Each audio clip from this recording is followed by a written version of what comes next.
Hi, listeners. We want to tell you about a podcast we're really digging. It's called Christopher Kimball's Milk Street Radio. Every week, they travel the world to find the most fascinating stories about food, including children who harvest cod tongues after school in Norway and a detective who tracks down food thieves. And on Milk Street Radio, you can always find the unexpected. The comedian who ranks apples using an elaborate 100-point system, the secret history of grocery stores, and how to eat your way through Italy.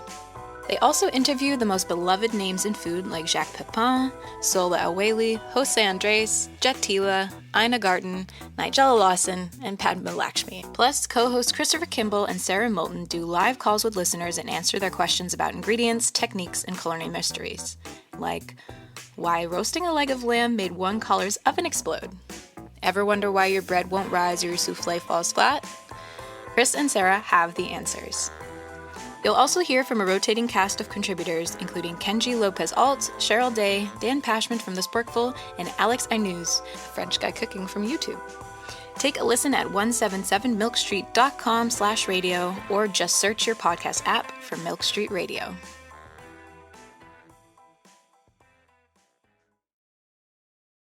You're listening to Heritage Radio Network. HRN is food radio supported by you. Learn more at heritageradionetwork.org. Westholme is working with the land to create nature-led Australian Wagyu. Westholme believes that when nature leads, flavor follows. Learn more at westholme.com.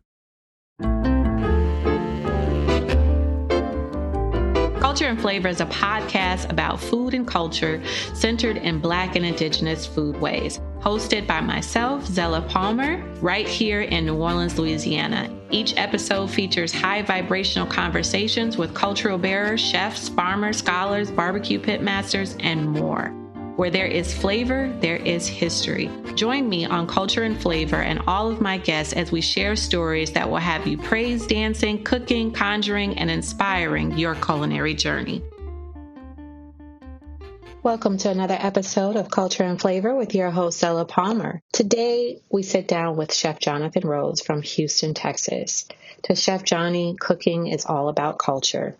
Inspired by the desire to feed and provide for his community in Houston, Texas, Chef Jonny decided to take action by attending a culinary school at the Art Institute of Houston after serving as a Marine in Afghanistan. Chef Jonny's experience working at high-profile restaurants, including Gramercy Tavern, the Inn at Dos Brisas, and Oxheart, provided him with the fortitude to launch the Jensen Chronicles, a pop-up restaurant serving dishes that told the story of poverty on Jensen Drive in Houston, Texas. Since then, he owned Indigo Restaurant at Broham Grocers that provided quality, non-GMO farm-raised products to his childhood neighborhood. We sat down and talked about his journey when he was a guest instructor at Dillard. We talked about his thoughts about the violence of hunger, Black farmers and ranchers in Texas, and his travels. It is such a pleasure to welcome Chef Jonny to Culture and Flavor. Let's begin, Jonny, with your childhood in Houston. I would say starting off in Houston, I didn't grow up in one of the nicer areas of the town or in the city. And because of that, I've got to experience things that I would consider be, hardship or poverty and just different experiences. Because of those experiences and me being able to bootstrap myself, I never looked at it as, everybody can or should bootstrap themselves. But I did look at how it affected me psychologically, things I still have to deal with, things I'm still figuring out for myself. And if it's that difficult for me, I can only imagine, what that difficulty might look for my predecessors or for people that are my peers. So I just always try to keep that in mind when I'm handling situations or I'm thinking about different things is, if I'm struggling with this and I consider myself to be a person with great fortitude, I can't imagine what somebody with equal or less fortitude might be going through. So I try to consistently put my best foot forward to consider every possible person and situation when I'm doing things. One of the coolest things I think about you is just your background as a Marine. I think that kind of grounded you to do some of the work that you do as far as discipline and structure. We know that we live in a really food apartheid country. Some have access to food and some don't, healthy food. And at this point, a lot of us Americans don't even have access to any healthy food, no matter what socioeconomic economic background you're from.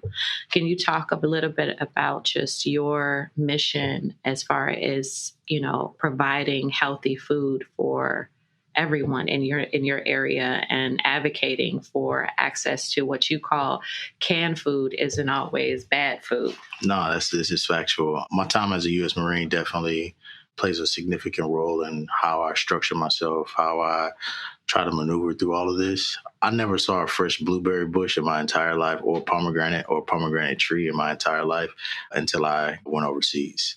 And if you can imagine being in Afghanistan and seeing a blueberry bush or a pomegranate tree was at 19 was just kind of like, what is this?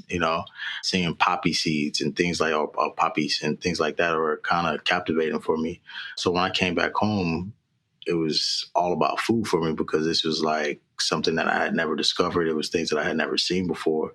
And I started to slowly realize that I wasn't the only one. A lot of people grow up in the cities now because of our families, the Great Migration. We gave up land and moved towards cities for education and jobs and stuff.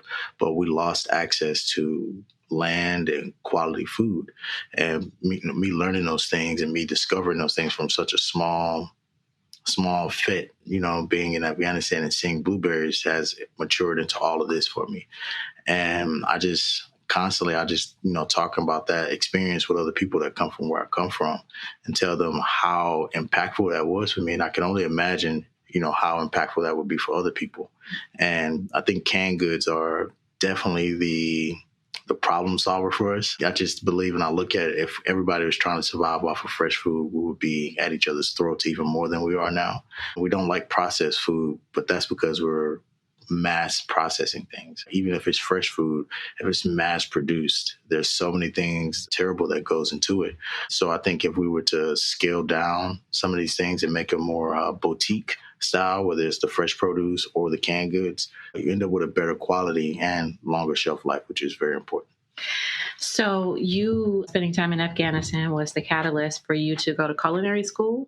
After coming back and going through some different injuries and going through different things, I didn't know what I was going to do with my life after that. I thought I was always going to be a gung-ho U.S. Marine for my entire life.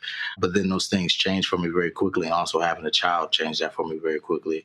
My mind wasn't quite the same, so it just changed, and I started watching like culinary stuff on TV, and then I was thinking about that moment where I saw those blueberries, and it just kind of gave me like this epiphany, like, maybe I could be a chef. And I would say maybe less than a year after I got out, I decided to go to culinary school, and I never turned back. Can you talk a little bit about Houston's culinary scene and where you're from? I would say Houston is a very, very rich culinary scene, but Houston, as diverse as it is probably one of the most segregated cities in the country. The culinary scene for places that I'm from and other places like this, it's rich as well, but it's not sit-down restaurants. It's not, the white tablecloth or tasting menus. But what it is always pretty good food based on the skills that people possess, but not based on the ingredients. And I think that that's something that would make a huge difference in communities like mine, is having access to high quality ingredients that are affordable, then adding their skills on top of it. And they would be just as good as any of the other restaurants that are closer to the inner city. So you opened Indigo some years ago, and you are on your path to reopen again, if I'm not mistaken. Yeah, something like that. One of those days. Yeah. Okay. And so, can you talk a little bit just about the restaurant that you opened, and as well as Broham Grocers, because you're a grocer as well. Correct. Okay, talk to us about that. So Indigo was a 13-seat fine dining tasting menu. And we started off at $79 per person for 5 courses. And after things got really, really good, I got more comfortable. I did no gas in the entire restaurant. It was all live fire. Even to boil water, you had to start a fire. This is because it cost too much to get a gas line rerun back into the building, and I would have to pay out of pocket for that. And I opened that restaurant with only $25,000. So wow. to be able to do that and then it become successful was a real labor of love. But Indigo was all about telling the history and the experiences of our ancestors through the food, not just what they were making, but why. What were they experiencing? And that was also to piggyback off of a previous concept I did as a pop-up series, which was called Jensen Chronicles.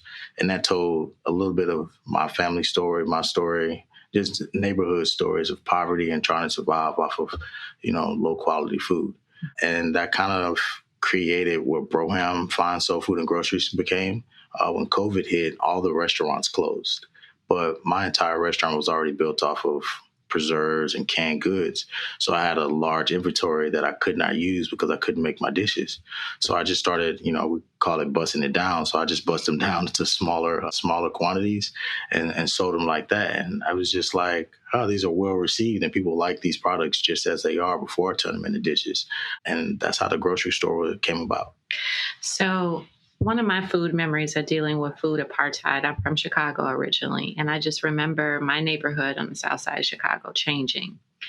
And I remember eventually our grocery store, my grandmother, she and her friends, they all protested because the only grocery store we had in our area was being closed. It is what we call white flight. A lot of infrastructure, businesses left our neighborhood, and then we were left with grocery stores that we call corner stores, and we had to get our food from a bulletproof window, or maybe if you didn't have a car or access to, being mobile, it was really hard to get fresh food. So the only fresh food that we started to see as I was small, like maybe 10, 13 years old, was maybe a green pepper or something of that nature, but you rarely saw vegetables in our community, which I think in a generation ends up where you forget that you came from farmers, you came from people who were truly connected to the land. Did that happen in Houston in your area? 100%. So where I grew up at, so my neighborhood is called Trinity Garden, but there's different sections. And the section where I'm from is Jensen. And in particular, between Kelly and Benetton, if you can go all the way down Jensen from Kelly to Tidwell or to Cross Timbers, and it's just different worlds. But those areas are high population, or where they used to be like the middle class Black people whose families came from poverty. They got a little money and they moved out of the bad areas and moved into the middle class, right? So where life wasn't too bad, but it also wasn't peachy either. And there was a grocery store that had been there since I think like the 40s. It used to be called Coleman's. And it went from being called Coleman's to just Jensen Supermarket. And I remember my grandmother telling me that as a kid, she would never go there and shop anymore because she said they used to have really, really good stuff. And they used to have like fresh meats and things like that. But now when you go in there, in my generation, they have 9 aisles, literally 9 aisles of canned goods and animal foods. But they only have 2 aisles that actually has fresh produce and fresh meat. And when I say 2 aisles, I really mean one. So it's just one long aisle, and one side is the deli counter where you get all the fresh meat, and the other side has the fresh produce. The rest of the store is all canned goods. And thinking about her telling me things like this, it just didn't make sense to me. Is how do we get so far away from that to where we allow and accept these type of things being there in our community when we have so much more available to us? When we talk about us forgetting that we come from like farmers and ranchers and being outside, I think there's so much trauma attached to the labor of the slave trade and things like such, that it has us feeling like or believing that education trumps experience. When truthfully, people that are educated are just trying to figure out what skills that they need, because education doesn't always cover the bills the way skills do. And we've lost a lot of those skills in our community to not just take care of each other, but to just take care of ourselves. That reminds me of a clip that I saw on the documentary, Chicago Blues documentary that came out in 1972 with the late comedian Dick Gregory. And in the documentary, he was telling this story about how, when he moved to Chicago, he was doing a fast, and he realized, he said, I never experienced hunger like that. And he said, I was watching television and a dog food commercial came up. And he said, I was salivating at even just the thought of this food across my screen. He said, but then I started to think about, just the bigger picture and what it meant to, as you say, the violence of hunger, what it meant to those who are impoverished, who don't know where their next meal is coming from, and for them to see American consumerism on their television daily and not being able to eat. And then he further researched and found that in St. Louis, there was more dog food sold near the projects than in most major cities. Now, in the projects, you can't have animals, right? So clearly, they were selling dog food to impoverished folks near the projects. But the irony of that is that, they could depend more in nutrients and receiving nutrients from dog food than from food they could get spoiled meat that was sold on counters or in a lot of these grocery stores that were in impoverished neighborhoods, especially during that time. And fast forward today. Right. I mean, I tell people, I tell this to the students in your class, and I use this example is for people that have pets, right? How do you train your pet? You tell it to sit. It don't sit. It don't get a treat. It sits. It gets a treat. If you want to control people, if you want to manipulate people, if you want them to operate in a structured manner that you control what they eat. It was no different than when we experienced enslavement. They discarded some of the quality things that were available for us in food and kept it for themselves and gave us, the leftovers, which is, how soul food was essentially born and created. But our skills are so great that we were able to overcome that. Now we don't possess those skills and we're still being given those things. So what we're experiencing is malnutrition, all kinds of iron and other deficiencies, disease, obesity. I mean, you name it. And it's running rampant in our community, but it's also running rampant in other communities as well. It's stretching beyond racism and into classism. And that's something that I think is very important that, we not just align ourselves with our lineage and, race and things like such, but also aligning ourselves with class and understanding that a hungry, poor white person is just as bad as a hungry, poor black person or a hungry, poor Hispanic or a hungry, poor Asian. I mean, all those things together collectively are a dynamic that affects us all. And that brings us to access to land, right? Yeah. I love the story that you tell, and I want you to tell to our listeners about how you bought your land and, why it's important to Black land ownership, as well as, creating a space for growing food and, nourishing the land and you reclaiming your heritage, right? Yeah. So I was just, as a chef, sometimes I would be up late all the time, getting off work. It'd be, 1, 2 o'clock in the morning. And I'd just be death scrolling on my phone. And for whatever reason, I had this obsession with buying things off of Craigslist at this time.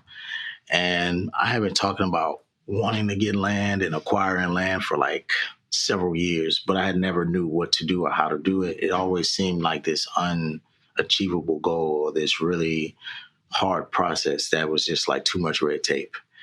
And I just happened to be scrolling on Craigslist and it saw somebody that was selling land. And I was like, nah, this is just like some type of hoax. Somebody's yanking my leg. And I got all the contact information. And I'm so excited.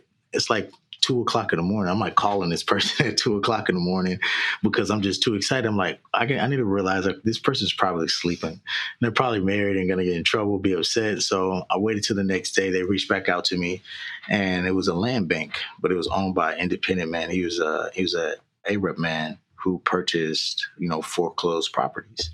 And we had like a full, thorough conversation. He sent me pictures of the property, which was nothing but a forest because it had never been developed. It was just raw land. And, we talked. He brought him to my restaurant and I saw the papers. I saw the property.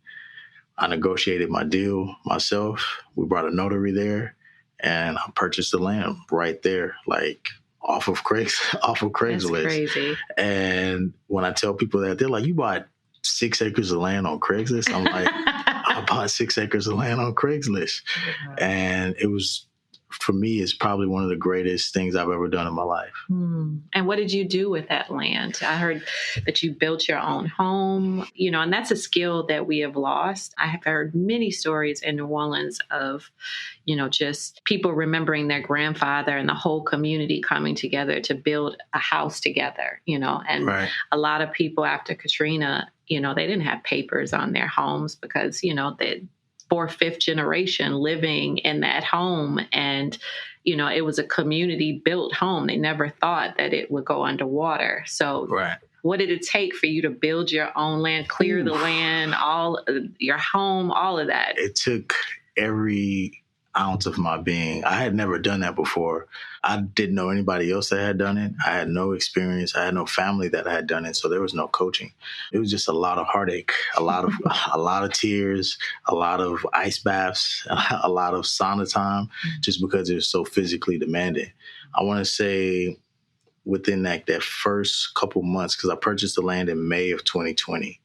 I would say between May of 2020 and December of that same year, I probably cut down anywhere between 5 and 1,200 trees. Wow. with my chainsaw.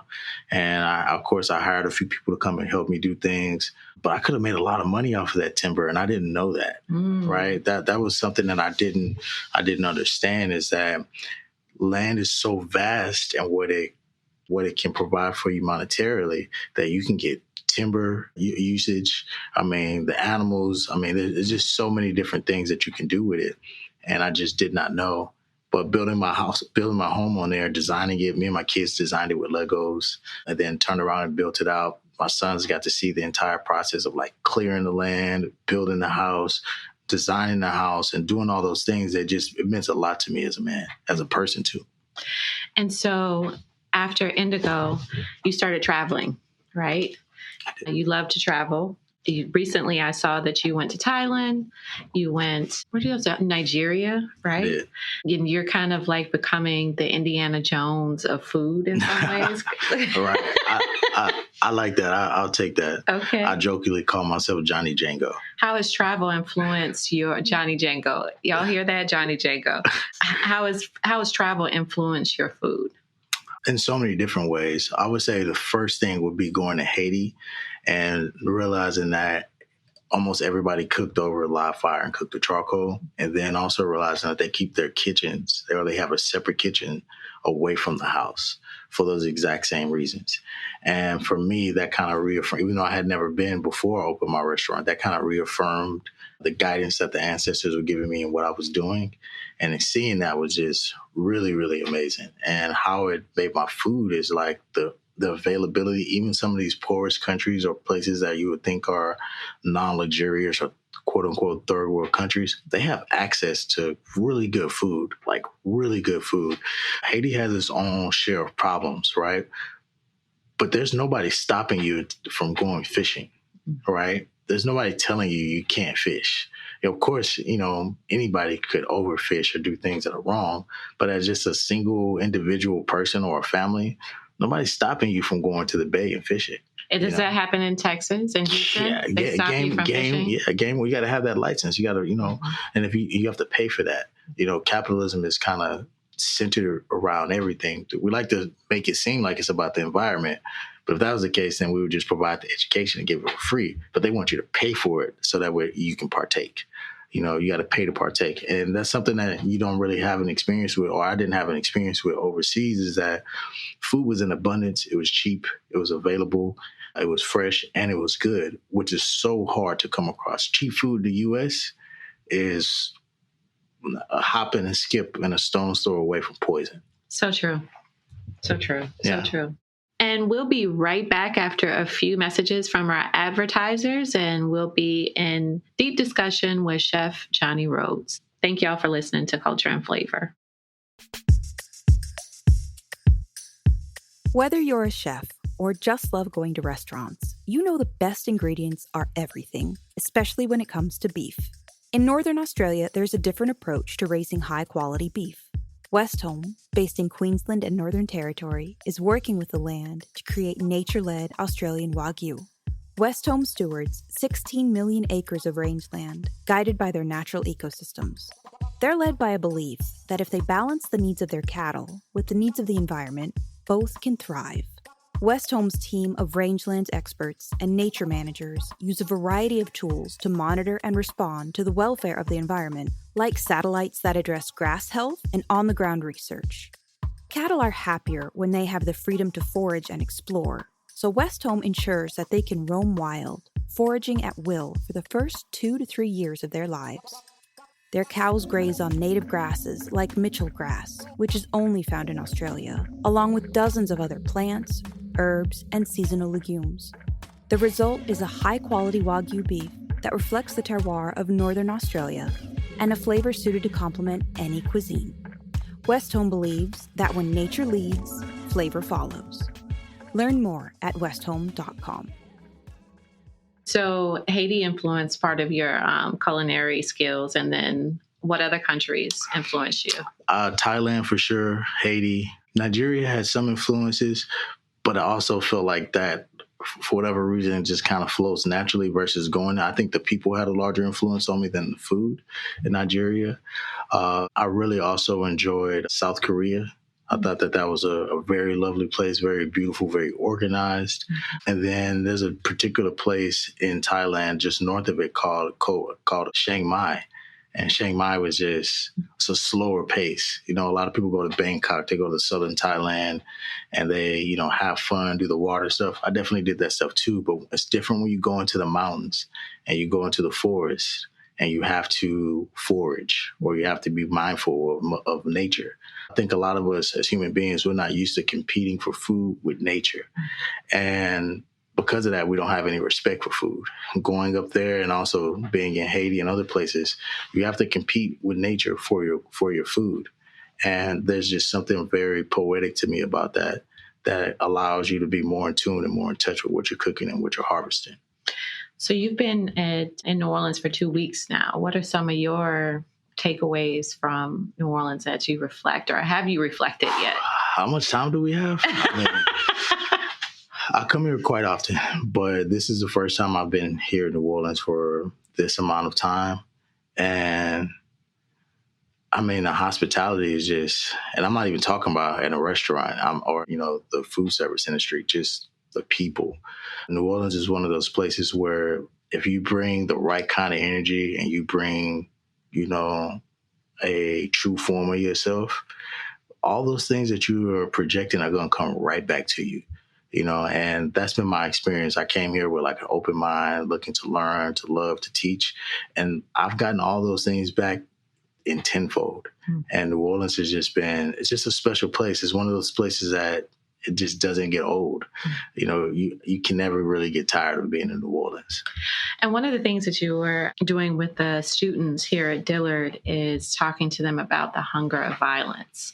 Can you talk a little bit about just your perspective on that? Right. So I titled this class, The Violence of Hunger. So the violence of hunger is my philosophy on basically saying that every human being, we're 8 days away from committing more atrocities. What you eat, not having food available to you, questioning if you're going to eat the next day, questioning and not being sure of when your next meal is, it induces violence in your mind mentally. Because if you had to pick between your child eating, your self-eating, or your morality, the hunger is always going to make you choose those things over your morality, and being from Houston and seeing people, experiencing myself doing some of these things and committing crimes and doing stuff, it gives you a different perspective on how different life can be. And Houston is one of the biggest cities in the world for car break-ins, right? And nobody is getting life-changing money out of breaking into a car and stealing stuff. And most of the time, they're between the ages of, I believe, 14 and 25. And that money is regurgitated in fast food lines, drive-thrus, the grocery store, because you can't pay your rent or do other things. That's literally committing crimes for food. Mm-hmm. And, this isn't, 300 BC where they cut your hand off and for stealing, but you can go to jail or you go to prison and get a felony because you're committing a crime because you don't have access to food, and having friends that are still stuck in that cycle. I'm not too far removed from remembering my life being that way. It just constantly reminds me that, the violence and hunger, you're only, X amount of hours, X amount of days away from your morality completely crumbling to the hunger of, of what that you actually feel. So for quite some time, we have accepted campus food insecurity. For generations, college students who attended university lived off of pizza or ramen noodles. Even Hollywood films reflected campus food insecurity, yet we continue to allow this vicious cycle, creating a culture of future citizens with poor eating habits. And so for HBCUs, many of our students are first-generation students. Depending on what part of the world they come from determines their eating habits. Our primary goal at any campus is to not bombard students with meal plans that they can't afford or serve them processed food, but rather to teach them what a real tomato tastes like and what it means to actually sit at a table and truly break bread. So we launched a food pantry at Dillard, and I would love for you to talk about some of the items that you added to our pantry. I believe we put some kumquat preserves in there, some sorrel jello in there, and then also coconut pudding. And that's just so the students don't get bored with the food. They have something that's dessert-ish. None of it has real sugar in it. It's all palm sugar. So it's sweet to it and it's enjoyable, but it's not something that's unhealthy, right? I would say the next thing would be we have some different varieties of chicken and chicken broth. And these are like all, farm pasture raised chickens. And then the stock is made from that stuff. So, everything in there from top to bottom is going to have a lot of different flavor and a lot of different nutritional value to it. There's also Creole pickles in there, black red onion pickles and stuff like such are in there as well. And these things just provide great flavor. But to kind of double back on how to get to that point, growing up, my generation didn't have like home ec school. I just found out like maybe a month ago that the high school I went had cooking classes in it while I was there. And I was like, couldn't believe it.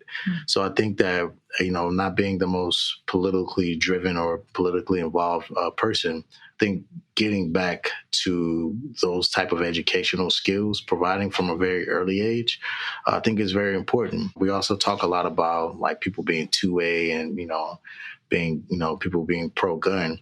But oftentimes, especially in cities, we only think about that from a human-to-human interaction.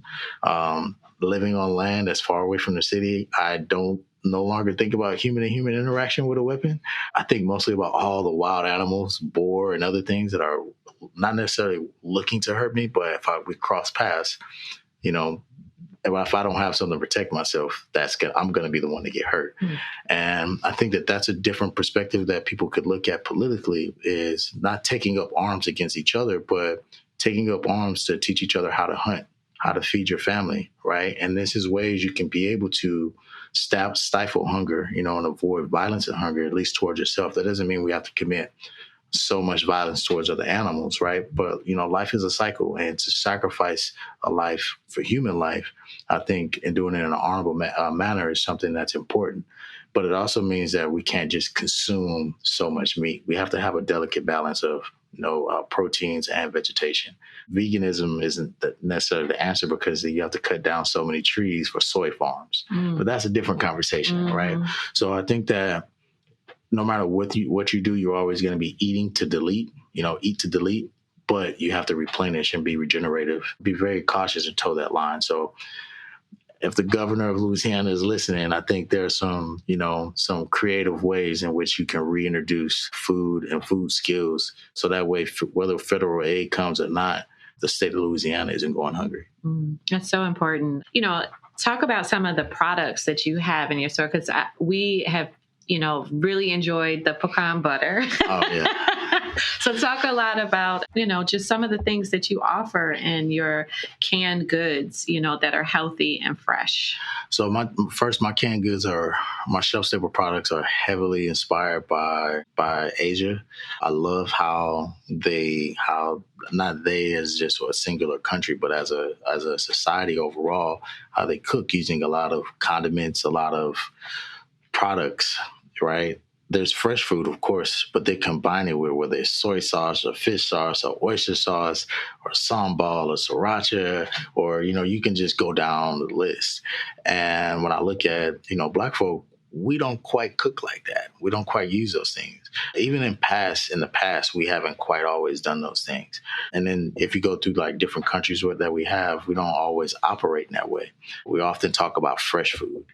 And I do think that's great, but I think that we can learn something from other cultures. And that's something that I learned, is that the fact that they use fermentation and preserving, and they don't call it canned goods, but it's a different world. And I wanted to bring those two things together to create something that was unique for us, but also palatable for us. So things like pecan butter. I haven't met, unless they have a tree allergy, I haven't met that many Black people that don't like pecans. Butter pecan ice cream is like a classic. Classic. Right? That's like a Cadillac. You know what I mean? And so for me, I didn't want it to just be just regular pecans, just something that you can get somewhere else. So, think about how the land operates. I would cook those pecans over pecan branches, over pecan wood, so that way it had a certain flavor to it. And it's a little bit more than pecan, right? Things like charcoal roasted pepper paste, right? Or kumquat preserves, because they remind me of like creamsicles or orange soda, all those different things, different deli meats. Also thinking about the Black folk that don't eat meat. So I had things like vegetable ham. I think we had nut prosciutto, butternut squash prosciutto, just different varieties and different layers of flavor that all are, based on how we eat globally, not just how we eat in Georgia or how we eat in Texas or Louisiana, but how Black folk eat in the Caribbean, how Black folk eat in the West, in the West Coast, how Black folk eat in Australia, wherever. I think that our taste buds are pretty hive-minded, and outside of certain demographics and particular flavors, we pretty much enjoy a lot of flavor. And live fire and charcoal is something that's universal with all of mankind. Everybody loves a nice little smoky piece of meat or vegetable. So I try to include that in my canned goods as well. I would love to see, sometimes when you look at archival photos, you see, there's a long history and legacy of African Americans, intentionally trying to feed our community, right? When you look at the Black Panthers and their breakfast program, even, when I was looking at the Great Migration in different cities, they were setting up grocery stores, opening up grocery stores or co-op grocery stores just to have access to that. And I can even remember growing up in Chicago, and still to this day, Black farmers will drive a truckload of watermelons and okra and all of those things and set up in the middle of the hood and sell out every year, So clearly there is a demand and desire to have fresh food. And I would love for you to just kind of talk about, how you transmute, how do you tell those stories when you have pop-up dinners? How do you, talk about just access to food apartheid, as well as how we can return back to the land? That's wow. So I have a few different takes on that, on how to, I would say that, and over time, we've given up the supply chain. We have 101 Black-owned businesses now, thousands of them, but we're all buying product from somewhere else. Right? When nothing for us is vertically integrated. And that's really the issue for us, is that we're pursuing, retail versus pursuing wholesale. And I think that as you talk about how those Black grocers and Black farmers would pull up and they would sell everything individually, right? That's not something that we quite have the capability of doing now, because we have to buy it from somewhere else just for us to do that. And that has set us so far back, not having the land, not being able to purchase those things. And when we don't have those things, and we have people in our community that can't now afford to buy it from us retail, they can only buy it from us at that wholesale price, at that lower value, right? That's how you end up with robberies. That's how you end up with crime. We have this terrible idea in hospitality: no food, no shoes, no shirt, no service, when those are the people that actually need it the most. And it's insane to me that we operate and we think like that because somebody doesn't have shoes, they don't have a shirt, that they are unworthy of service, when it used to be the exact opposite.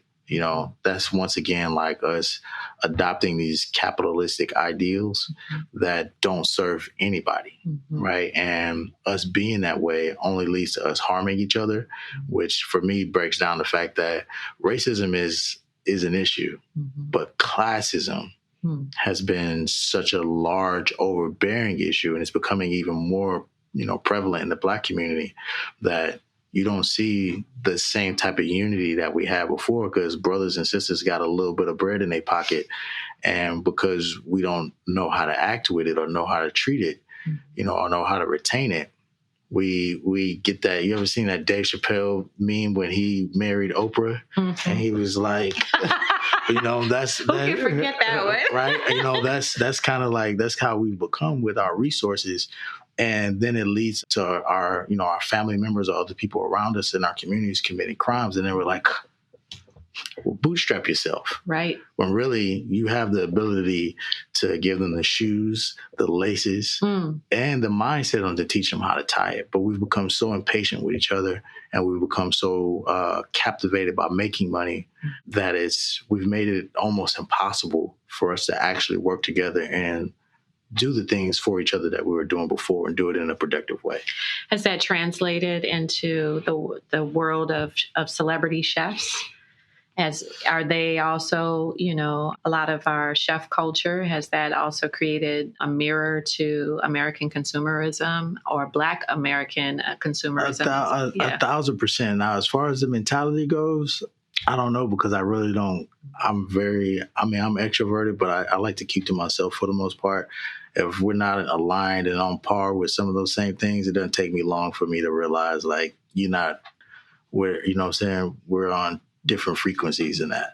I also think a lot of people are just selling Blackness to Black folk, and that's just redundant to me. You don't have to sell me to me, and I think that's what a lot of chefs are doing. I think that's what a lot of Black people are doing across industries, is selling Blackness to Black folks and not realizing that they're classist. They're selling you something that they don't even really believe in. Because if they did, they give it to you for free, or give it to you at a more affordable space or a more affordable rate, or be bringing those things directly to you, not putting them in spaces where you have to travel X amount of miles, or, only people that are Black in the middle class have it available to them. And I had to check myself in that when I had my restaurant. I opened up at $79 per person. Then I went to $125, which is great. White people started complaining, so I went to $225. Charged them a little bit more. But then when I got ready to open up my grocery store and I wanted to sell these things, I was able to sell my products for a lower price. But when I started buying eggs and I had to resell them, I had a sister that lived in my neighborhood that I knew. She told me, I can't buy your eggs for $6. Now, it's unfortunate that she said that. She definitely should have, because now eggs cost $6 no matter what, right? But I had to think about it. Okay, is it important for me to make the most money that I can possibly make? Or is it important for me to make a little bit of money and make a whole lot of difference? And I think that's at the place that we are, that junction of innovation versus tradition. The tradition is for us to take care of each other. The innovation is for us to get them as much money as we can and create generational wealth.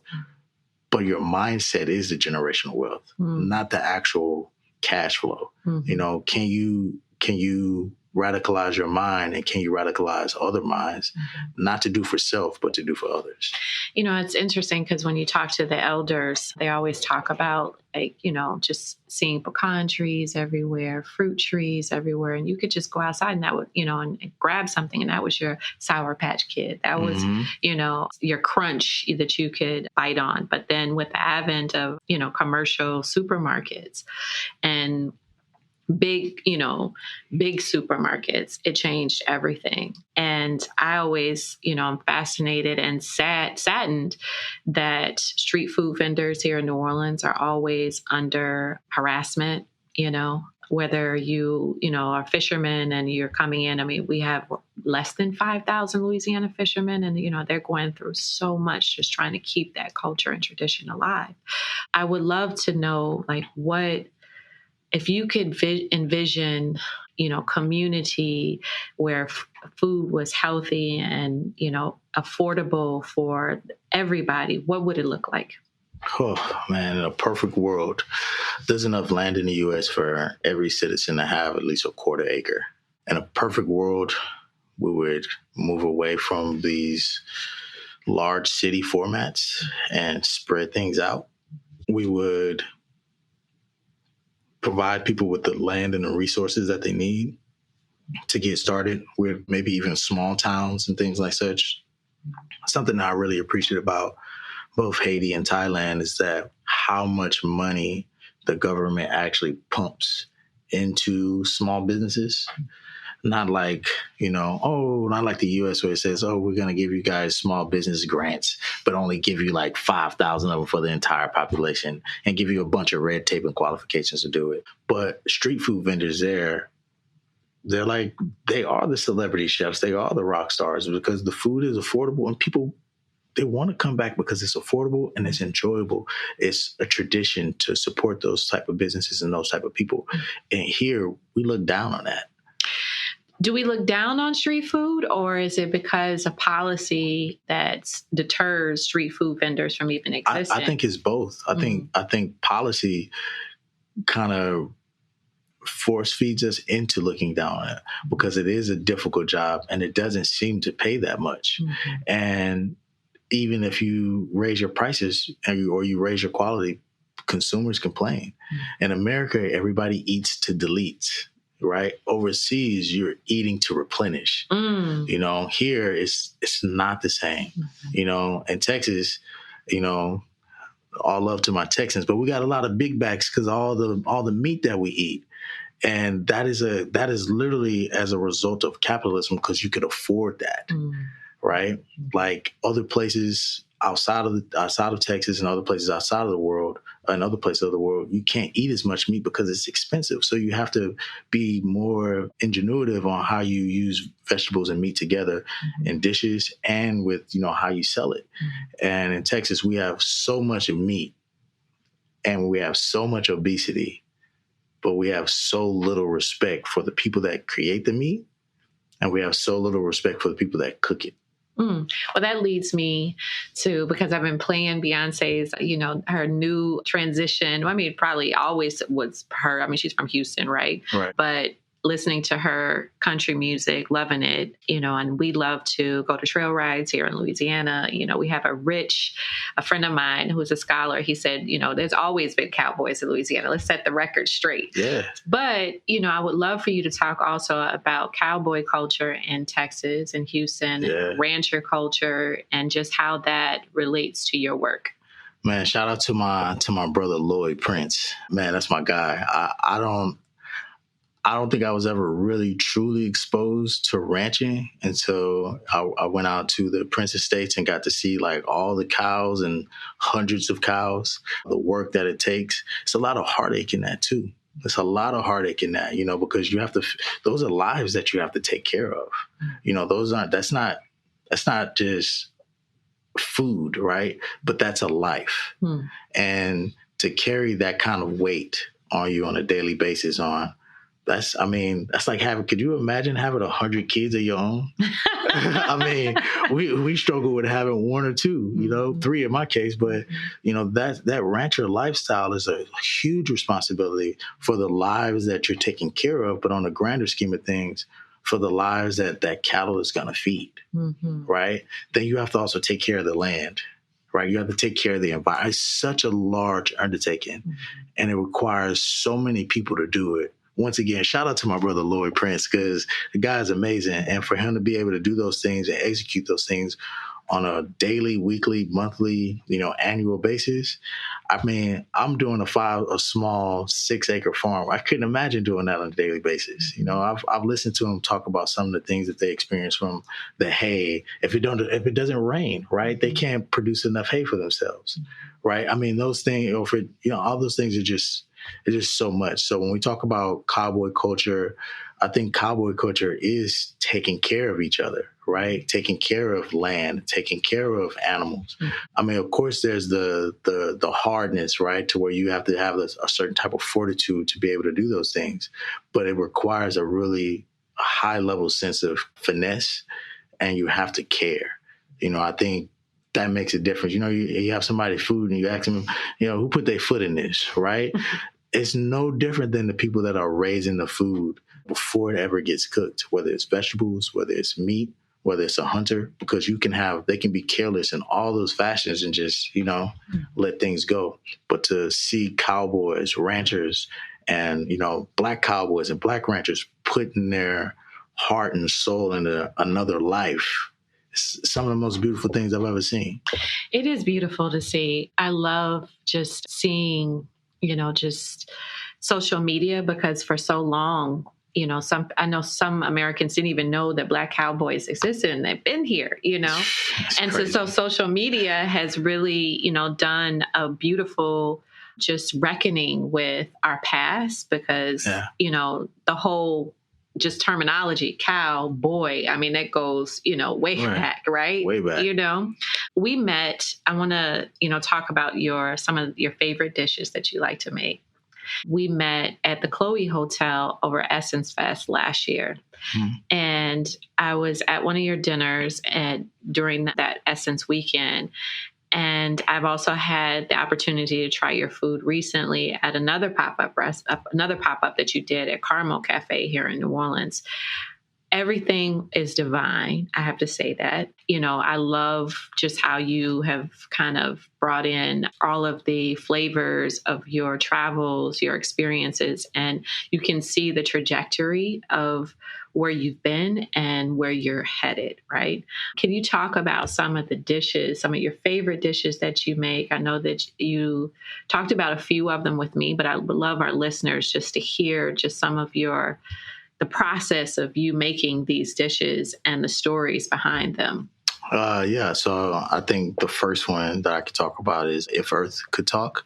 Typically, I make it out of Carolina gold rice. And I was basically, we call Earth, Mother Nature, things of that matter. But we often silence her too. But if she could talk verbally and not just with nature, I think she would tell you that rice and onions or alliums are two of our most stable ingredients to build in civilization. Entire nations were built on rice, onions too. And that dish is just alliums and rice. There's nothing else except for, we add in some delicacies like milk and butter to create like a almost risotto-like texture.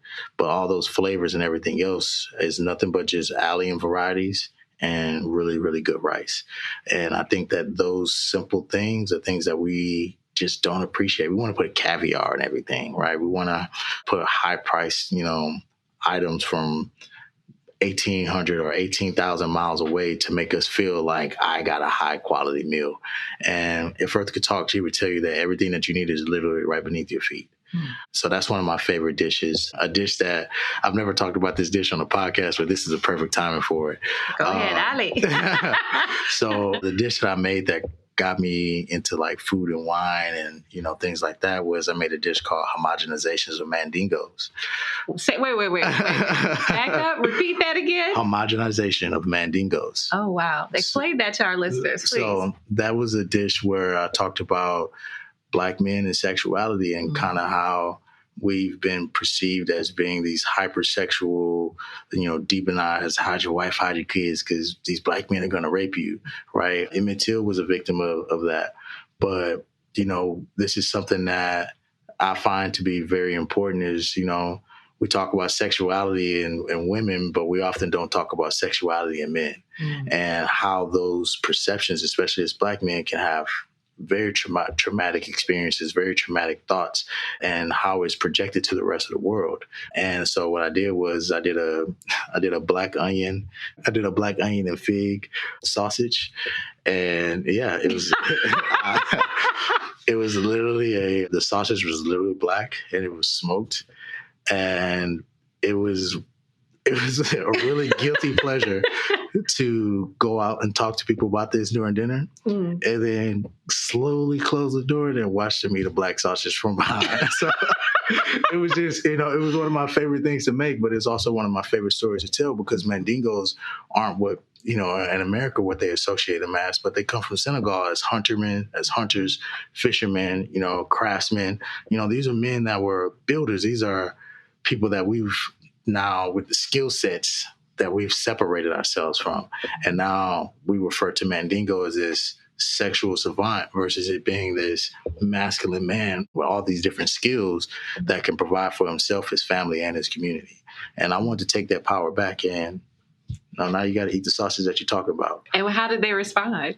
It got me in Food and Wine. It got me in GQ. I know, right. So however they responded, it worked, you know, and that's something that they got to, you know, look in the mirror and face themselves. So I would say those are two dishes that I really thoroughly enjoyed. I'm trying to think of another one that's real important to me. I'll give you one more. Let's see. I did do a dish called Assimilation is Not Freedom. And that's kind of where I talked specifically about Chicago, you know, how we look at movies like, you know, Sopranos or The Godfather, you know, Scarface, you know, all these different things. And we romanticize, you know, being a gangster or being a thug if you're white.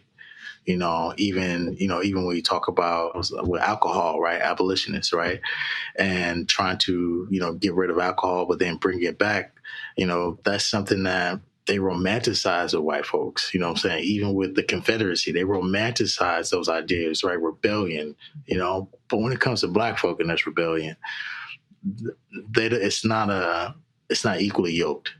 And our resistance isn't viewed or romanticized. Our thugs and our gangsters, even in our own community, aren't romanticized. Even those are the people that give back the most, right?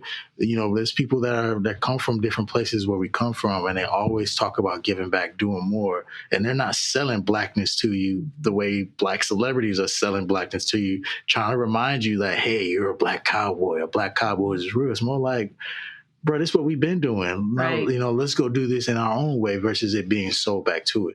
Chicago, to me, is that it's that type of blackness that is so resistant, that is so radical, that not only is it adaptable, but it's constantly evolving. Absolutely. You know, it's constantly evolving. And Atlanta, I think, has kind of got set in its ways of blackness, and it hasn't really evolved into what, you know, Booker T. Washington had hoped it would be when he spoke at those conventions, right? Atlanta's a lovely and beautiful place with nothing but beautiful black people. But are we doing the most that it can be done with in Atlanta? I'm curious to see what our listeners think about, you know, your thoughts. But I wanted to talk about, and we're going to wrap it up in a minute, but I want to talk about hiking. Yeah. You know, Black folks, Indigenous folks have always been foragers before that was even a word, right? And always been throughout the land, you know, kind of experiencing this world that we live in, nature. There's a lot of stigmas against Black folks, you know, our fear of hiking, you know, our fear of being unknown places that aren't, but obviously because of our history of lynching, our history of, you know, kidnapping, slave catchers, all of that.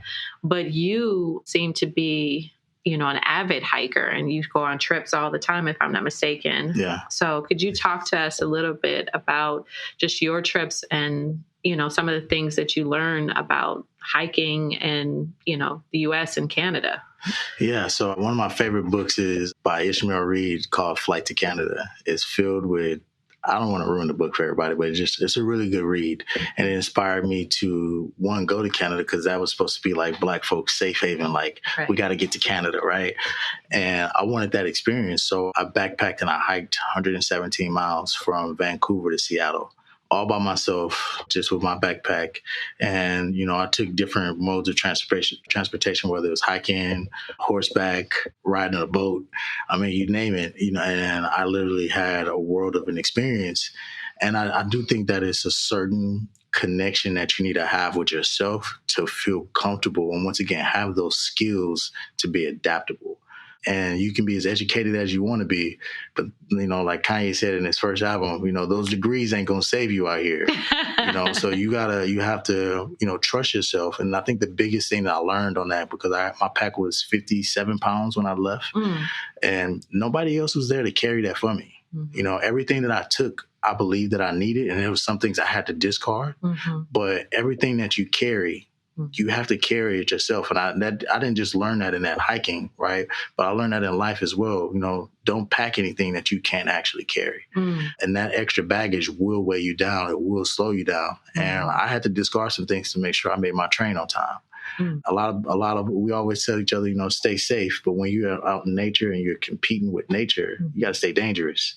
You know, the idea isn't to be dangerous, but the idea is to to be as lethal as nature can be, right? Respect it and it will respect you, right? I think that's something that it has to work with and operate in, is the parameters of respect. Understand that you can't just be lighting fires in the forest or just, jumping in water that you don't know anything about, or treating animals just any kind of way. You have to respect all those things, and those things will give you respect back. I never had any issues while I was on the road, while I was hiking. I saw different things, of course. I even ran across different people, but I always kept it respectful. Do you mind if I cross?